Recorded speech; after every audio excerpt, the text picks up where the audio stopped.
If you're compiling a list of the greatest high school players of all time, that list has to start with three names: Kareem Abdul-Jabbar, Wilt Chamberlain, and LeBron James. Those three all-time greats only lost a combined 11 games throughout their high school careers. Kareem went 79-2 at famed Power Memorial High School in New York City.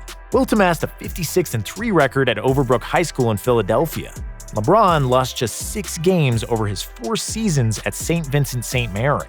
Between them, that trio also won a slew of city, league, and state championships, and went on to have Hall of Fame NBA careers.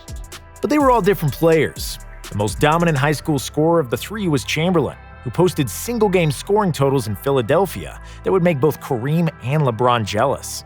During Chamberlain's second high school season, the big man tallied 71 points in a single game. The year after, Chamberlain scored 74, 78, and then 90 points for Overbrook High in 3 consecutive outings. If you're wondering, the current boys' high school scoring record is 135 points, which was set by West Virginia's Danny Heater in 1960, 5 years after Wilt's high school career ended. Chamberlain averaged 31 points per game during his first high school season, and was such a force that in the Philadelphia City Championship, Wilt's opponent West Catholic quadruple-teamed him the entire game. Chamberlain still scored 29 points, but his Panthers lost 54-42. Due to his dominance as a high schooler, Wilt was dubbed Wilt the Stilt, Goliath, and the Big Dipper, and averaged 37.4 points per game during his last season at Overbrook. He scored 2,252 career points over his entire career.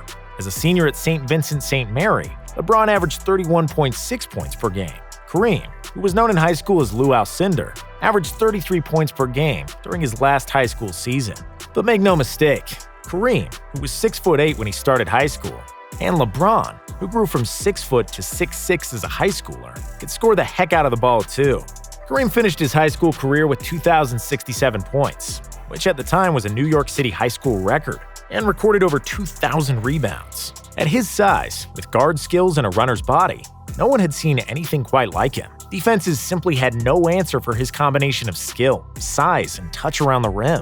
If he caught the ball in the post, it was an automatic bucket. If a teammate's shot missed, Kareem was always in position to grab the offensive rebounds. No high school player at the time was strong enough to move Kareem out of position. After all, few in the NBA could dislodge him in the post. When they did, Kareem would go to his skyhook and score right over the top of the defense. Imagine how helpless high school defenders were as he went to his patented offensive move. LeBron played in a much different era than both Kareem and Wilt. Defenses were more advanced, coaches were more experienced in stopping dominant offensive forces. But it didn't matter. As a freshman, James averaged 21 points and 6 rebounds per game for St. Vincent St. Mary's varsity squad.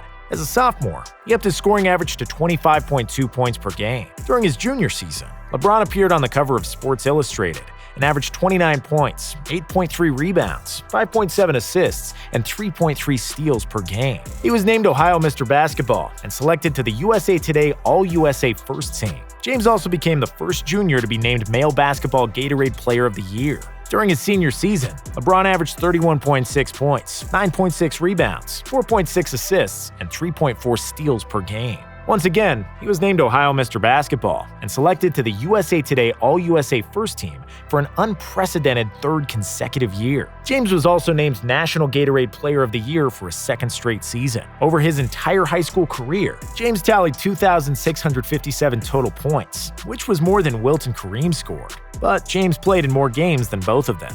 All three were winners in every way, shape, and form. In New York City, Abdul-Jabbar dominated the high school basketball scene at Power Memorial in the 1960s. He led Power Memorial to 3 straight New York City Catholic League championships from 1964 to 1966. Power Memorial won the National High School Boys Basketball Championship when Kareem was in 10th and 11th grade, but was runner-up his senior year.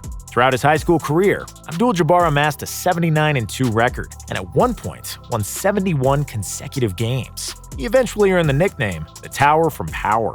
As a high schooler, Wilt went an impressive 56-3. Wilt's Overbrook Panthers won the Philadelphia Public League title during his first high school season in 1954. Wilt clinched both the city and public league titles the next season. During Chamberlain's 3rd high school season, the Panthers again won the city and public league championships again.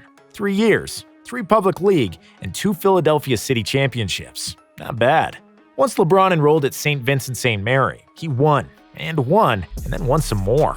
During his freshman season, LeBron led the Fighting Irish to a perfect 27-0 record and a Division III Ohio State title, making them the only boys' high school team in Ohio to finish the season undefeated. As a sophomore, James went 26-1 and repeated as state champions. The next season, St. Vincent St. Mary went 23-4, but lost in the state championship game. LeBron ended up saving his best for last. LeBron won another state championship during his senior season and officially only lost one game. That game was one that LeBron's squad had originally won, but St. Vincent St. Mary was forced to forfeit the win after James was briefly stripped of his eligibility after accepting 2 throwback jerseys worth $845 from an urban clothing store in exchange for posing for pictures. Kareem, Wilt, and LeBron are unquestionably the 3 best high school basketball players ever, but a couple other greats deserve an honorable mention. Before Earvin Magic Johnson captained the Showtime Lakers and eventually became Abdul-Jabbar's teammate in Los Angeles, he was making his mark on the Michigan high school basketball scene.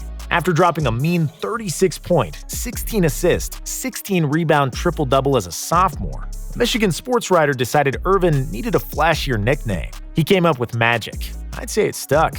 Magic finished his high school career with a 25-point-per-game average, but really left his mark as a senior. He averaged 28 points and 16 rebounds, leading his team to a 27-1 record and a Michigan State title. Johnson dedicated the championship victory to his best friend, who was killed in a car crash the previous summer. Kevin Garnett was just as dominant. Over his final 2 high school seasons, Garnett averaged 27 points and 17 boards for Malden High School, winning South Carolina's Mr. Basketball and carrying his school to the state championship game. Garnett transferred to Farragut Academy in Chicago for his senior season, where he continued to overwhelm the competition. Farragut finished with a 28-2 record, a city title, and appeared in the state quarterfinals. Garnett won Illinois' Mr. Basketball Award that season, was named USA Today's National Player of the Year, and averaged an eye-popping 25 points, 17.9 rebounds, 6.7 assists, and 6.5 blocks per game.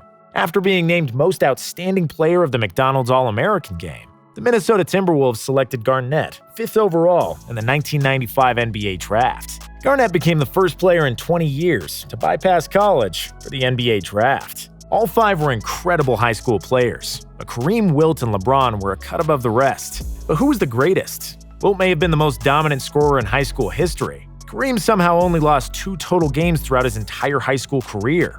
LeBron was the most all-around player of the 3 and possessed a combination of size, skill, and strength as a high schooler that was unbelievable for an 18-year-old. In the end, there's no right answer.